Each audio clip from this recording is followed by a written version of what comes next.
Winning Blueprint presents.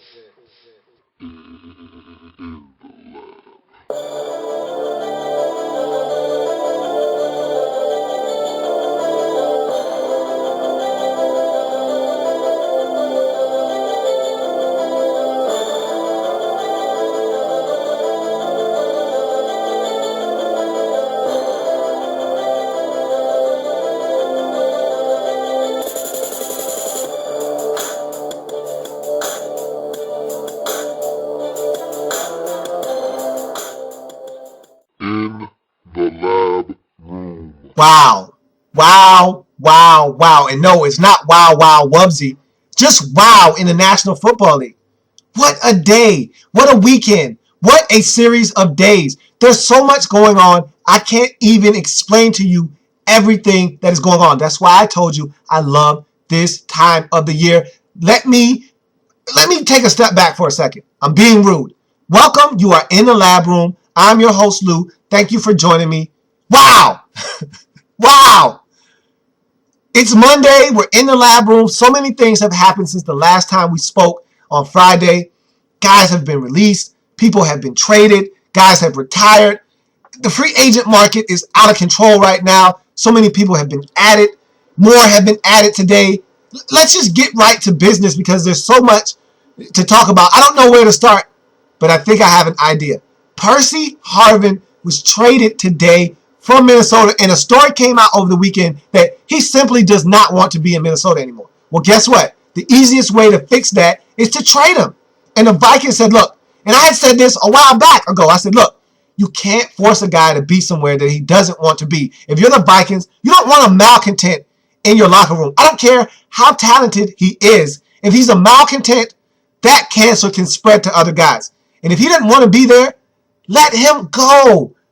Give him an opportunity to go somewhere else. But you make sure that you profit from him not being on your roster anymore. And that's exactly what the Minnesota Vikings set out to do today as they traded him to the Seattle Seahawks for a first, seventh, and a mid-round pick in the 2014 draft. So in the 2013 draft, coming up in April, they're getting a first-round selection from Seattle, their seventh-round selection, and in 2014, they'll be landing a mid-round selection as well. So it looks like the Vikings made out like bandits in this deal, but you can't replace what Percy Harvin meant to this team.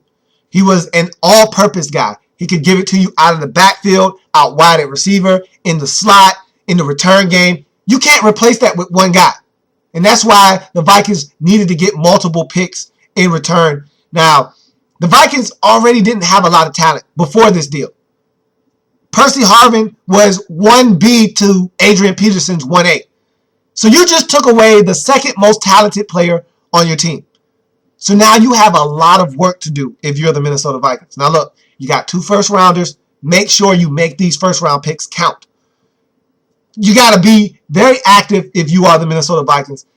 And Rick Spielman has already said, look, we're not going to be big players in free agency. I'm not really fond of spending a lot of money and overpaying for players in free agency. We're building our team through the draft. That's a good move, but you also need to supplement your roster with free agency, and I don't know if Rick Spielman is a big fan of doing that. And so the Vikings might be stuck in a rut in the 2013 season. Look, they made it to the postseason, but do you expect Adrian Peterson to go off and have a season like he did again in 2013? I highly doubt that, seriously. I mean, this guy almost broke the single-season rushing record. He came dangerously close, and I don't see him being able to do that again. I mean, guys don't duplicate 2,000-yard rushing seasons. Who's ever done that? Let me tell you, nobody. And so the Vikings are going to need more talent around Christian Ponder. They're going to need more consistent play out of Christian Ponder. They're going to need more talent on this roster. And this deal, getting rid of Percy Harvin, could net you more talent, but you've also given away one of the most talented players on your team as well. Let's move on, though. There's a lot of stories to get to. Over the weekend, guys were released. We'll start with James Harrison, released from the Pittsburgh Steelers. It was a good run. I think his skills are starting to diminish. He might be able to go somewhere else and help someone, but he'll never be the dominant pass rusher that he once was, at least not in my estimation. I think his best days are behind him, and the Steelers realized that, and he was making too much money. And the Steelers right now are a team strapped for cash, looking to cut every corner they can to get under the cap and get enough cap relief to make some moves in free agency. And James Harrison just happened to be a guy that was making a lot of money and became a cap casualty. So James Harrison, no longer a Pittsburgh Steeler. He will command some interest on the market from teams that are looking for a guy that can get to the quarterback from the 3-4 position outside at that linebacker rush position. And so look for James Harrison to command some attention on the free agent market. You also look at another guy that was a long-time veteran of a team that was released, Adrian Wilson of the Cardinals. I did not think that the Arizona Cardinals' new GM, Steve Keim, had the balls to pull the trigger on releasing Adrian Wilson. It needed to be done. Adrian Wilson has seen better days. He was making some money that the Arizona Cardinals could use in free agency, but I didn't think they would have the balls. I did not think Keim would be able to pull the trigger on that move. He proved me wrong, and he lets me know he has firm control and a firm grasp of that franchise, and that's a good look for the Arizona Cardinals. Now look, Adrian Wilson still has some football left. He's a guy that's a liability in pass coverage now, and the Cardinals used to take him off the field in nickel and dime packages and put other guys on the field that were more spry, that could run around like a Rashad Johnson in those instances. So now I think that he still has worth to someone like the Cleveland Browns. I'm thinking Ray Horton, his ex-defensive coordinator, is in Cleveland. They need a safety. Seems like a perfect fit to me that Adrian Wilson makes a beeline straight for Cleveland and goes and plays a lot of that safety in the box for the Cleveland Browns. You look at another move over the weekend that caught my eye. Chris Gamble, who was released by the Carolina Panthers on Friday, decided, hey, it's been fun, but me missing all that time during the 2012 season and me being home with my family made me realize something. I really don't want to play football anymore. I don't feel like getting up and moving my family. We live in Carolina. We're comfortable here. The Panthers have released me. Now I would have to get up and move away from my family. I realize what's important to me now. I had a good run. I played 9 years in the league. It was fun. But now I want to spend time with my family. I want to focus on my life after football. And sometimes when you're injured, when you have time to reflect and really be introspective and see what's out there, and you spend more time with your family, you get to thinking, how bad do I want to play this game anymore? And I think that's what Chris Gamble did. Had a time to reflect and realize that, hey, I don't spend nearly as much time with my family as I should. And now you're asking me to pack up my things and move somewhere else. I'm really comfortable in Carolina. I've been living here for the past decade or so. I don't want to go anywhere. I'm done. And so that was a shock to many because he was going to be someone that I think was going to be sought after in free agency. But now he's retired. Speaking of cornerbacks, DeAngelo Hall was cut by the Washington Redskins today. And this move surprised no one. Here's a guy that was slated to make around $7.5 million in the upcoming season. This move is going to save the Redskins around $8 million worth of cap space. And so it had to be done. The Redskins are a team in dire straits of every single penny they can get their hands on. DeAngelo Hall probably was approached to restructure his deal. He probably said no. And the Redskins said, hey, look, man, we love what you were able to do for us at the end of the season last year, but you can't make $7.5 million this year. It can't go down. You got to go. So DeAngelo Hall will be another player in the long list of cornerbacks available in free agency this season. My gosh, is that pool deep or what? I mean, this pool goes way, way down to the bottom of the floor. I mean, if you jump in, no telling when you're going to come back to the surface because it is a deep free agency pool. And I tell you what, speaking of the cornerback market, it's just, I've never seen a market this oversaturated before. It is mind-boggling how many free agents are available this season at the cornerback position. There are a lot of safeties available if you're looking for good safety play. If you're looking for a tackle, you could get a quality tackle out of this free agent market. I mean, there is an abundance of riches available in free agency. And this isn't all old stuff. A lot of times when you're in free agency, we're talking about guys past their prime. We're talking about some young guys here. We're talking about a Derek Cox, a Kerry Williams. We're talking about a Sean Smith. We're talking about relatively young guys that can help your team now and into the future. This isn't a free agency class filled up with a lot of older guys that are past their prime looking to get one last big payday, like it normally is in free agency. It's a lot of young guys looking to get paid. Deshaun Golson, Glover Quinn, Chris Clemens, a lot of guys that can help your football team who are relatively young. Amazing. And the Redskins don't have any money. Are you kidding me? Let's get back to some more news, though. There's so many things to talk about. Wow. I just heard some breaking news. Anquan Boldin was just traded, get this, to the San Francisco 49ers, the team he helped beat in the Super Bowl, for a 6th-round pick. Who knew? Now, you hear that and you say, a 6th-round pick? This is the thinking of the Ravens. Either we release him and get nothing, or we get a 6th-round pick. Which would you prefer? Let's see. 6th-round pick, nothing. 6th-round pick, nothing. Yeah, that's the Ravens thinking.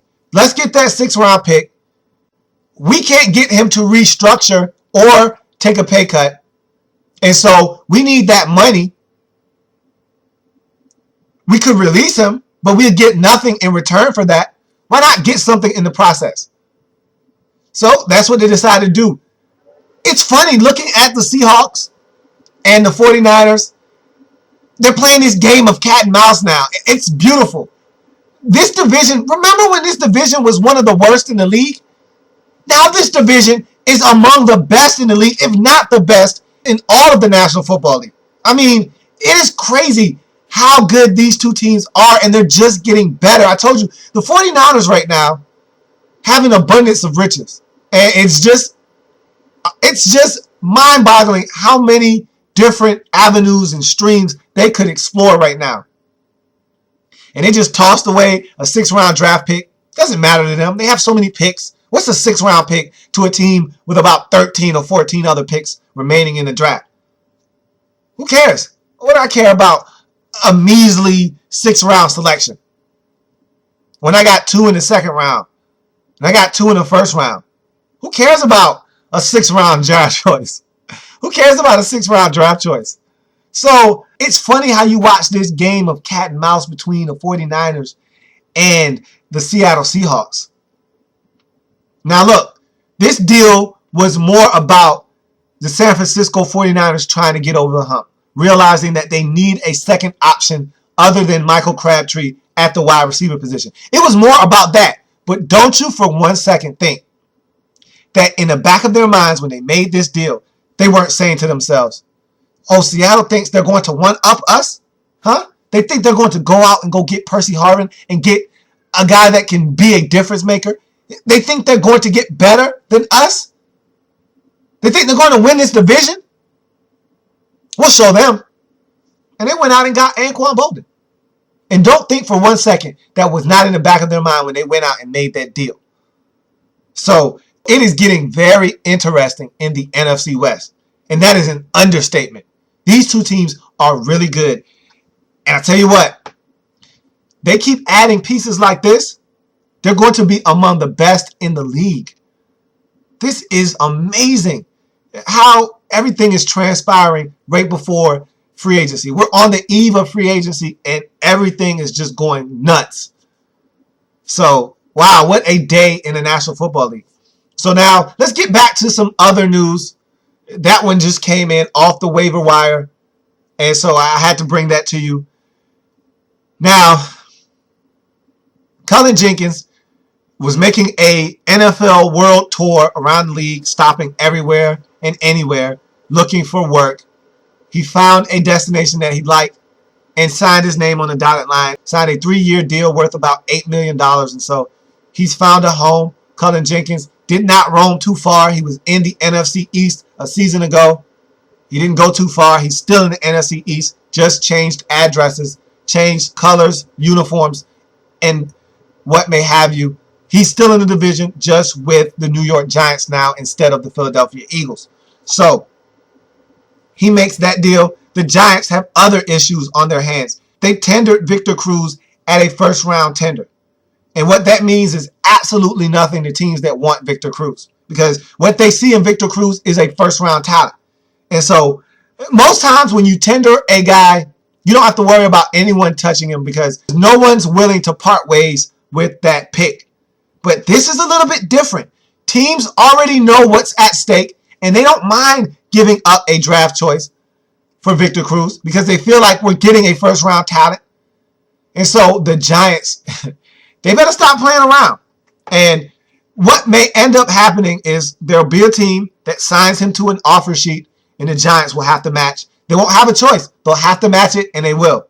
But the Giants have put that poison pill in there, that first-round pick, to scare everyone away. But I don't know if it's going to work because Victor Cruz is a guy that is going to command a lot of attention during free agency, and there are going to be some teams that are starving for a number one receiver that might give it up for Victor Cruz. It's going to be very intriguing to see if there are teams lining up, beating the Giants' door down, trying to get their hands on Victor Cruz. We will see. Speaking of the 49ers, with that Anquan Bolden trade and all the things that are going on in the National Football League with the 49ers, them being swirled around in Revis rumors and having all of these draft choices, trading Alex Smith away, they made a very subtle move. In the midst of all of this chaos, the San Francisco 49ers re-signed defensive tackle Ian Williams to a 2-year deal. Now, on the surface, just looks like a 2-year deal for a guy that they already had. Not much attached to it. But again, I'm one that likes to read between the lines. Everything means something more. There's always some hidden message in something that happens. And the hidden message here is, and look, we've probably already come to this conclusion. You've probably already known this. But I feel like this hammers that point home. Isaac Sopoaga won't be back in San Francisco.